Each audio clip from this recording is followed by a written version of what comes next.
But in the midst of that, of course, we have an IPO that has made its debut on Dalal Street with decent gains, a 20% premium, which is really not bad given the fact that we have a weak market at hand. Puneet Chawla, the CMD of RailTel Corporation, spoke on the occasion of the listing and, of course, a bit about the company's outlook going forward. The response to the listing has been very, very good. It went up to a high of 115.8, that is around 24%. So in spite of the market being down today, the response has been very, very good, very, very good, very, very encouraging. And I thank the investors for the full confidence and faith which they have reposed in us. As far as the some future plans are concerned, you very well are aware that we are a Mini Ratna company and one of the largest ICT infrastructure providers.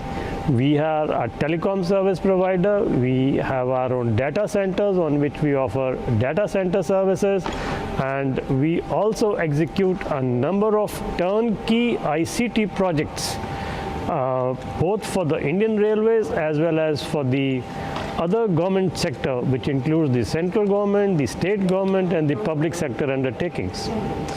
So all these three sectors, that is the telecom sector, the data sector, and the project sector, we want to take it forward concurrently. If we talk about the Indian Railways, we are executing a number of projects for them, which include video surveillance systems at more than 6,000 stations and in more than 14,000 coaches. We are executing hospital management information system for them. For other state governments, we are executing projects like Kerala Optical Fibre Network. We have developed a pan-India Wi-Fi network. That is, we have created broadband POPs at 5,900 plus railway stations. Now, one of the plans for the future is from these POPs, from these broadband POPs, we take broadband to the nearby villages to serve the community, to bridge the urban-rural divide. So that is one of our key focuses. We also are trying to enter into the field of PM Vani program, on which we have already registered ourselves as a PDOA, that is the Public Data Office Aggregator. Since we have one of the largest Wi-Fi networks, it will be we consider ourselves to be well positioned to take up this challenge. Okay, that sounds very encouraging. Now, RailTel actually saw a growth of about 15% in the first 6 months of the current financial year. How has COVID boosted your growth?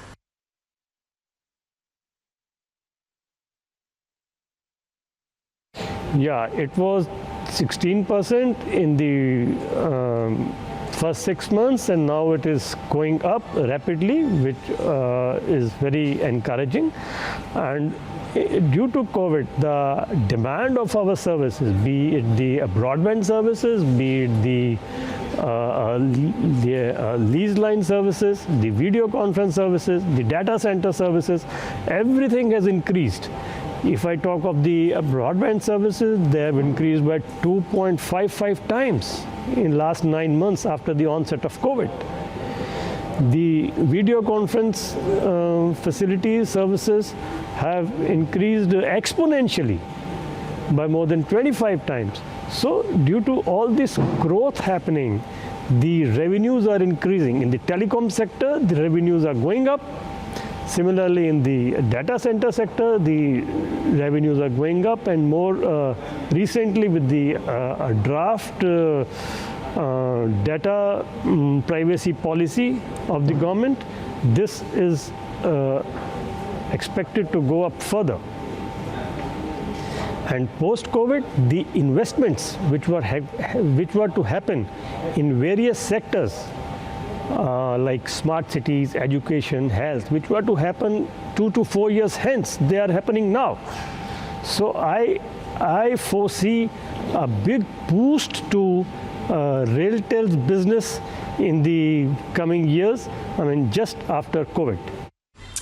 Okay, now how many stations have you connected to the Wi-Fi connection so far? What's your target plan here?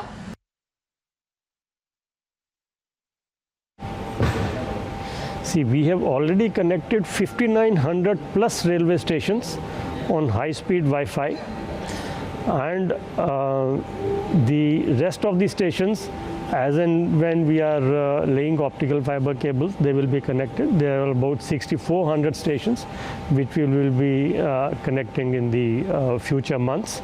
And then we are, as I told you, from those Wi-Fi infrastructures created at the railway stations, see, 80% of them are in rural areas. Out of 59,000, about 5,000 are in rural areas. So there we have full broadband infrastructure already created. So we want to take them from those rural stations to the nearby villages to link our youth so that they can get broadband services, and then they can it can be a source of income generation for them. We have local entrepreneurs whom we have taken partners with us to provide the last mile connectivity, and they work with us. So it will be basically an income generation method for the community also. Okay, and what is the outlook when it comes to your earnings growth and projections? And what is the outlook on your project revenues that carry execution risks and also have lower margins versus other segments?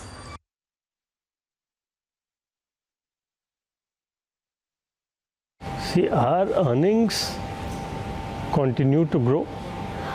Our NLD earnings, if I talk about the telecom sector, the NLD portion, we get about 35% of the revenue from the NLD portion. Then we have got the ISP, in which our retail broadband rail wire brand is a major contributor.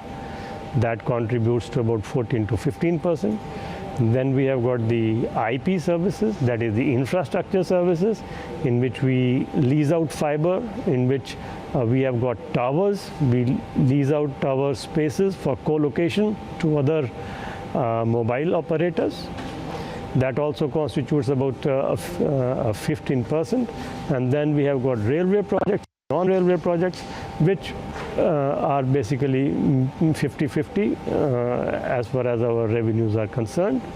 So in all these sectors, we are having continuous growth in all these sectors. It's not one sector we are lagging or the other sector we are lagging. No. All these sectors are growing today parallelly. However, if you talk about the margins may remain constant. The PAT margin or the EBITDA margins, they will be around, EBITDA will be around 30%, and PAT margin will be around 14 to 15%. They will remain constant because we have to compete in the market. We have to compete with our competitors.